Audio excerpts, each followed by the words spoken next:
Você está no meu lugar. Não estou não, este é o meu lugar. Você está sim. Não estou não. Bom dia, estou vendo que vocês estão brigando de novo. O que foi dessa vez? A Betina está sentada no meu lugar. Ora, troque de lugar com ela. Mas ela não quer.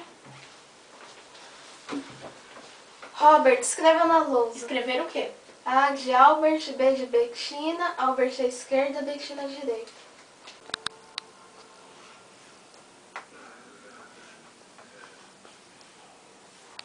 E se Charles sentar aqui? Eu quero sentar aí. Mas eu que vou sentar aqui. Mas eu quero ficar na ponta. Pare de ser chata, Betina. Mas eu falei. Parem! Robert, escreva as possibilidades.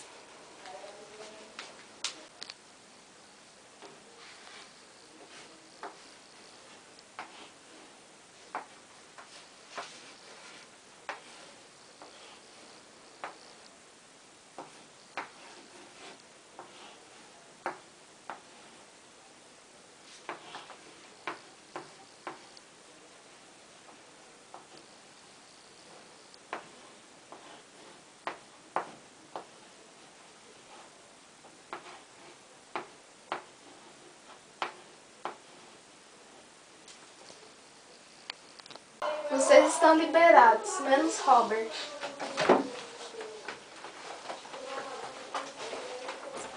O que você acha? Não sei, só sei que as possibilidades sempre vão crescendo e vai surgindo cada vez mais. E se haver só um aluno? Como assim? Experimente multiplicar os números.